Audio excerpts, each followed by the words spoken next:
आजकाल लग्न समारंभ किंवा पार्टीमध्ये स्टार्टर म्हणून हा पदार्थ तयार केला जातो. यामध्ये खूप साऱ्या भाज्या घालून अगदी मस्त असा कुरकुरीत आणि क्रिस्पी होणारे स्प्रिंग रोलची रेसिपी आज आपण बघणार आहोत. अशा स्प्रिंग रोलची शीटसुद्धा आपण घरच्या घरीच तयार करणार आहोत. यामध्ये खूप साऱ्या भाज्या घातल्यामुळे मुलांसाठी अगदी हेल्दी ऑप्शन आहे.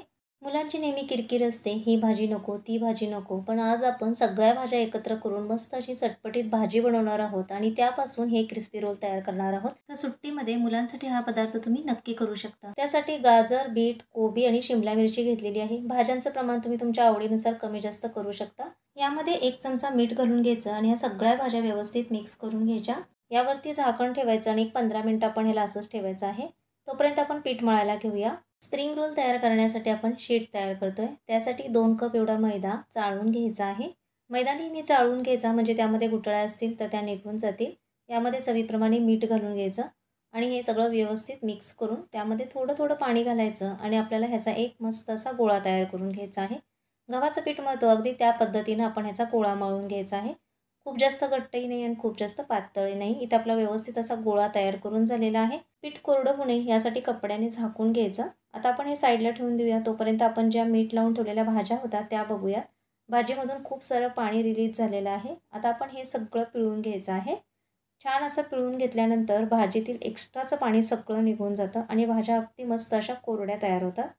आता या पद्धतीने आपल्या सगळ्या भाज्या मस्त अशा कोरड्या तयार झालेल्या आहेत. रोल टेस्टी होण्यासाठी आतली जी भाजी आहे ती छान अशी चटपटीत तयार करून घ्यायची. पॅनमध्ये 1 चमचावर एवढं तेल घालून घेतलेलं आहे. त्यामध्ये हिरवी मिरची, अद्रक, लसूणची मी 2 चमचे एवढी पेस्ट घालून घेतलेली आहे. आता हिला छान तेलामध्ये परतून घेऊया. त्यामध्ये 1 चमचा एवढी काश्मीरी मिरची पावडर घालायची. यामुळे भाजीला कलर खूप छान येतो. आता याला 1 मिनिटभर परतून घेऊया आणि नंतर आपण ह्यामध्ये सगळ्या भाज्या घालून घ्यायच्या आहेत. भाज्यांमधील पाणी काढून घेतल्यामुळे भाज्या अगदी कोरड्या असल्यामुळे त्या पटकन शिजतात. खूप जास्त वेळ लागत नाही आणि आपल्याला भाजी खूप जास्त शिजवायची नाही आहे. अगदी हलकीशी आपण ह्याला 2 ते 3 मिनटं शिजवून घेणार आहोत. यामध्ये आता आपण काही मसाले घालणार आहोत. 1 चमचा एवढा मी रेड चिली सॉस घालून घेणार आहे. 1 चमचा आपण इथे पिझ्झा सॉस घातलेला आहे. तुम्हाला यामध्ये टोमॅटो सॉस घालायचा असेल तरीही घालू शकता. 1 चमचा मीठ घालून घ्यायचं. सुरुवातीला सुद्धा आपण मीठ घातलेलं आहे त्यामुळे मिठाचं प्रमाण तुमच्या अंदाजानुसार घालू शकता. यामध्ये अगदी थोडीशी 1 चमचाभर साखर घालायची. त्यामुळे भाजीची टेस्ट खूप वाढते आणि गॅस बंद करायचा आणि भाजीला थंड होऊन द्यायचं आहे. रोलमधील भाजी बाहेर येऊ नये यासाठी एक बॅटर तयार करून घ्यायचं आहे. त्यासाठी 4 चमचे एवढा मैदा घेतलेला आहे. त्यामध्ये थोडं थोडं पाणी घालायचं. ह्याच्यातील गुठळ्या फोडून स्मूथ असं बॅटर तयार करायचं आहे. तर इथे बघा ह्या पद्धतीनं आपण बॅटर तयार करून घेतलेलं आहे. थोडंसं घट्टसरच असं बॅटर ह्याचं ठेवायचं आहे. यामुळे रोलमधून भाजी बाहेर येत नाही. 15 ते 20 मिनटं झालेले आहेत. आता आपण जे मळून ठेवलेलं पीठ आहे ते बघूया. त्याचे छोटे छोटे असे आपल्याला गोळे तयार करून घ्यायचे. अगदी लिंबा एवढे आपण ह्याचे गोळे तयार करून घ्यायचे आहेत. सगळे गोळे तयार करून झालेले आहेत. यामधील एक गोळा लाटण्यासाठी घेताना बाकीचे सगळे गोळे झाकून ठेवायचे म्हणजे पीठ कोरडं होत नाही. आता कोरड्या पिठामध्ये हा गोळा बुडवायचा आणि याची एक छोटीशी अशी पोळी लाटून घ्यायची आहे. खूप जास्त मोठ्या पोळ्या लाटायच्या नाहीत. तर आता आपण ह्या 3 ते 4 एवढ्या पोळ्या लाटून घेतलेल्या आहेत. आता प्रत्येक पोळीला वरच्या साईडनं तेल लावायचं. त्यावरती मैदा भुरकवायचा आणि पुन्हा दुसरी पोळी ठेवायची.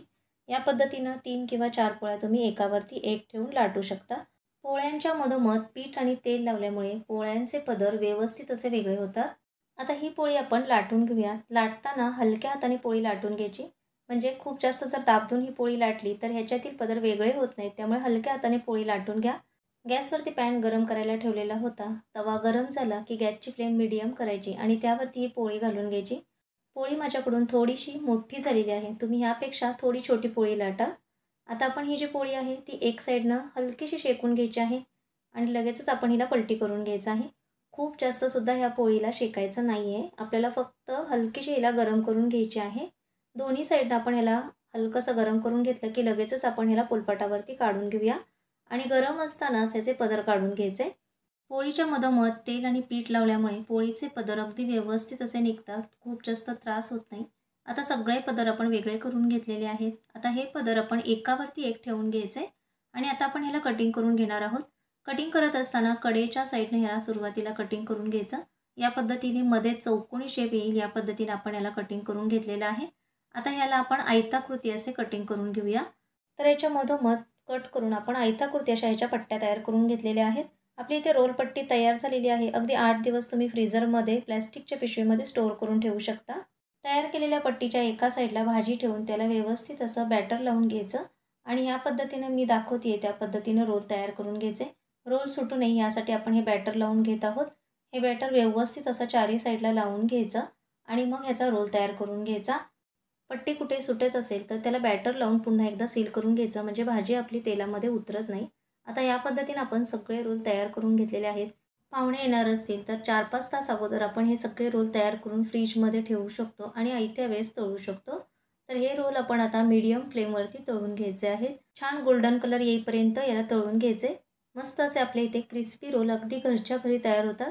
तुम्हाला माझे व्हिडिओ पाहायला आवडत असतील तर मला सपोर्ट करण्यासाठी चॅनलला सबस्क्राईब करा.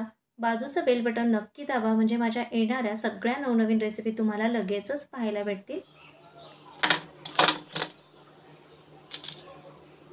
पुन्हा भेटूया अशाच एका छानशा नवीन रेसिपीसोबत. धन्यवाद.